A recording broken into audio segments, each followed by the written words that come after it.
Hello guys, gals, non-binary pals, and waterfowls. It's me, Big Mike, and today I'm coming at you with a bit of a different video. One pretty different from what I normally do. So this video is going to be a bit of a story time video. So if you noticed, last week I didn't put out a video, and there's a very good reason behind why I didn't. And in this video, I'm going to go over exactly what happened, what I've been through, and trust me fam when I say it was a hell of an ordeal to get through. So let me paint the picture for you. Now it's Wednesday. Now I had just uploaded my last video, and I've just had a very busy day at work. So by Wednesday afternoon, I'm feeling pretty gassed. I didn't really think too much of it because, I spend all of Tuesday recording, editing, and uploading my weekly video. And Wednesday, the first part of Wednesday when I work, that's usually one of my busiest, if not my busiest day of the week in regards to my work. So me feeling gassed on a Wednesday afternoon, that's part of course. But I was feeling a bit more than normal. So I decided to take it a bit easy. So fast forward to Wednesday night, and I decided, okay, I'm gonna call it a night a bit earlier because I'm feeling so tired. So I go to bed about 9, and perfectly normal, feel perfectly fine. No hint of anything wrong. And then I wake up at 11 o'clock and I am on fire, fam. I am running like a 40-degree Celsius temperature. And I am just baking. While simultaneously also feeling like I'm about to freeze to death. So I popped me a couple pills, some paracetamol or Tylenol if you're in the West. And I go on about my business. My fever breaks and I have trouble sleeping, but it is what it is. I didn't really think too much of it. So then the next night, Thursday night, the same thing happens again. And now the body aches start. And I'm going on my second sleepless night. And my back starts to kill me. I feel like somebody has beaten me with a baseball bat. So at about maybe 2 or 3 a.m. after trying to sleep for so long and not falling asleep, just laying in bed, it hit me. Holy crap, I think I have COVID. Because that's exactly what COVID felt like to me the first time I had it. I didn't really have a cough, didn't really have any congestion, no runny nose, but I had a really, really high fever and some really, really bad body aches, the worst backache I've ever had in my life. And that's exactly what I was experiencing. So when my wife woke up, I explained to her, I'm like, baby, I think I have COVID. I need to go to the doctor. And then she's like, okay. So we went to the doctor, and the doctor, actually didn't think I had COVID. She thought I had typhus. Now, typhus is a bacterial infection that affects your stomach. It's usually caused by dirty food or dirty water. Sometimes some insect bites can cause typhus as well. So the doctor, she gave me some pain medication, some antibiotics, something for the fever, and she told me if I didn't feel better within a couple of days to come back and take a blood test. Now, when I went home later that day, I still had a fever, but the fever was different from the ones I've had the 2 previous days. Now, the 2 previous days, as I mentioned, very high 40-degree Celsius fever, but it would break very easy if I took medication. Now, on this day, I had a lower fever. It was just like maybe a 38 degree Celsius fever, but it was stubborn. This dude would not break no matter what I did. So my wife, who's had typhus before, and many people in my wife's family has had typhus before, so she knew what to do. So she went out and she bought me a traditional medicine. Now this medicine is going to sound a little icky, but it's quite effective. So it's a medicine made from the extract of a certain type of worm. She bought it for me. I took it. My fever broke, and voila, I thought that was that. And it came back later on, but I took it again and it went away. However, the next day the fever returned, and this time the worm extract medicine did not help. And while all this is going on, I'm just completely nauseated. Like, I can't even look at food, fam. Like, I walk into my kitchen to make a cup of tea, and I just see all this amazing food that my wife has made. And my wife is a fantastic cook. And I just get so nauseated looking at it. My wife orders me food to eat, and I can't even look at that because, just the sight of it, it makes me feel like I want to get sick. So I have to force myself to eat because I am nauseated out of my mind. So I continue on like this with the fever, the nausea, the unable to sleep at night, and oh my God, the backache. I continue on like that for several days, and then by the 6th day, I look at my hands, and my hands look red as if they've been sunburnt. And so I show my wife, and my wife's like, that kind of looks like dengue fever. Now, my wife has had dengue before, so she knew what she was looking for, but something was odd. It was on my hands. This rash was on my hands. And so we decided to go back to the doctor, and I took a blood test, and lo and behold, I in fact did have dengue fever. And at that point in time, this was the worst feeling I've ever felt in my life. I felt so weak. I could barely stand up. I had to walk up against the wall. I had to hold on to anything I could because I literally felt like my legs were going to give out on me at any time. And so once we saw the doctor and they interpreted my test results, I was immediately admitted to go to the hospital. And once I actually got there, I was severely dehydrated and my thrombocyte number was very, very, very low. A normal person should have a thrombocyte level of about 150. Mine was 98. And as I would come to find out, that's one of the effects of dengue fever. Your thrombocyte number is going to go down, but I'll get into more into that in a bit once I start talking about what, dengue fever is. And once I was in the hospital, I was there in the emergency room for about 9 hours, but they gave me a place to lay down, which was a huge relief. And they also gave me medication for my nausea, which was another huge relief because once that nausea went away, my appetite came back like a lion. But I wasn't really out of the woods yet, as the nausea would soon come back again and I would be unable to eat. And so over the next couple of days, I was in the hospital, had really bad headache and nausea and such. But for the most part, it was under control. But the big issue was trying to get my thrombocyte number up. Now, in order to kind of help raise my number, I had to eat a lot.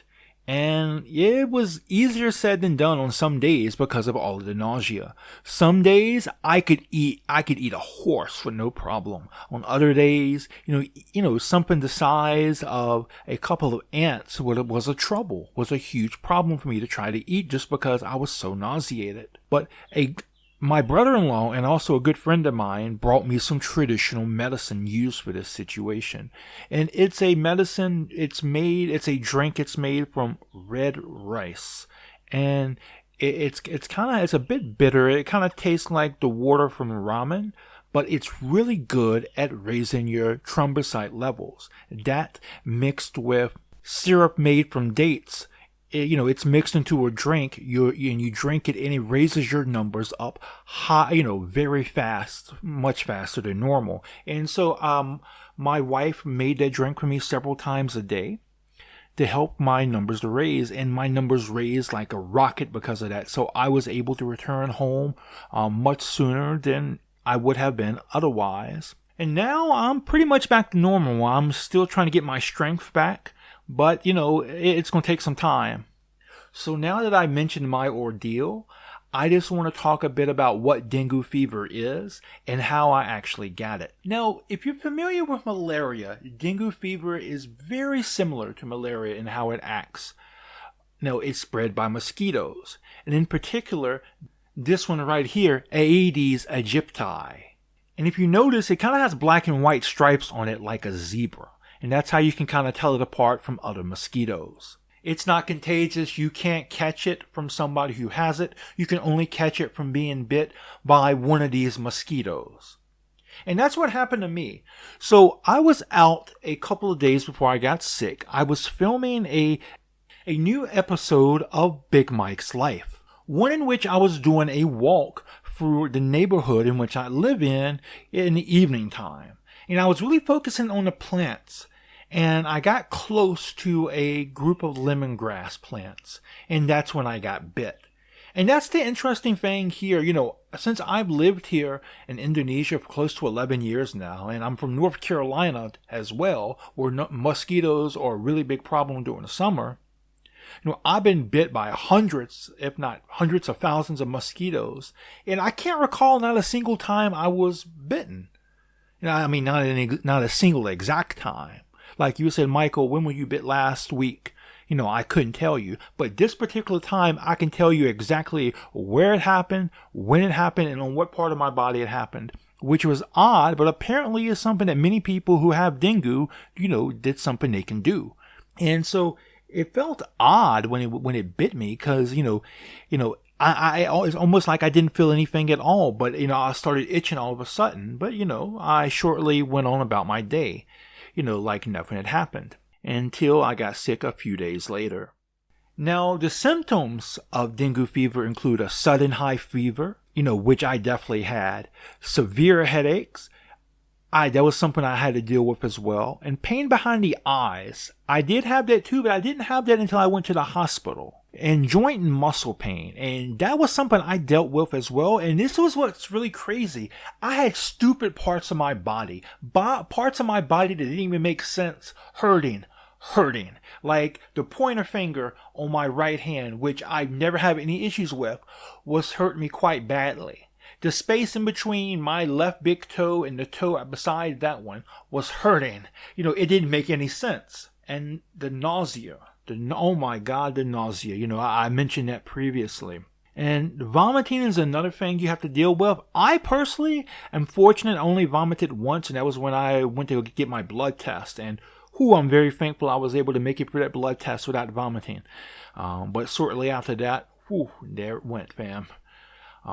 Swollen glands, I don't think I really dealt with that. Now, the rash was something I did, and this is where it gets weird. As I mentioned, I showed it to my wife. My wife was confused. Now, the reason why she was confused was because when you get this rash with dengue, you normally get it on your torso, your back, your legs, your arms. But I got mine on my hands. So that's what was really confusing. But, it looks like a series of red dots, small red dots. And it looked as if, from far away, as if my hands had been sunburnt. Like maybe I went out to the beach one day and I put sunscreen all over my body, but for some reason forgot to put it on my hands. That's exactly what it looked like. Now, the remedy for, getting over dengue is bed rest and eating a lot and drinking a lot.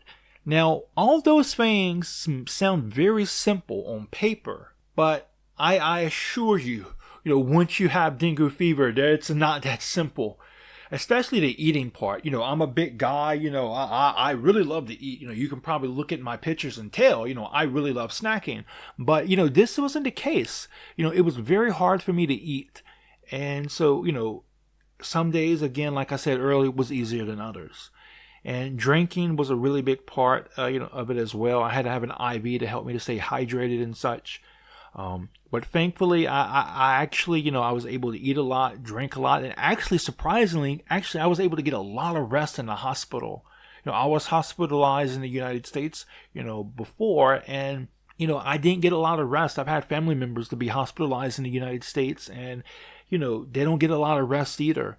I even had my grandfather, for example, was hospitalized once, and he was asleep at night, and the nurse came in his hospital room and asked him if he needed a sleeping pill to help him sleep. Woke him up to ask him that. So, hospitals aren't really known as places for rest, but, here I was able to, get a lot of rest. So I'm very thankful for that. I'm very thankful for the hospital I went to. It's the same hospital I had to go to when I had my gallbladder removed, so they do very good work. And I hope I never have to go to the hospital again, but if I do, that's where I'm going. Now, as far as lasting effects, there's no really lasting effects that I can tell, besides the fact that, and I've seen conflicting, sources about this, so kind of take this with a grain of salt. But I've read that there's 4 or 5 different types of dengue, and getting one type will give you an immunity against that one type for the rest of your life. So that's really the only lasting effect that I know of. Now, some people do have, or sometimes they develop a more severe form of dengue fever called dengue hemorrhage fever, if I'm not mistaken, where you will bleed from your gums. There's internal bleeding and such, but I didn't experience that, so I can't really talk too much about that.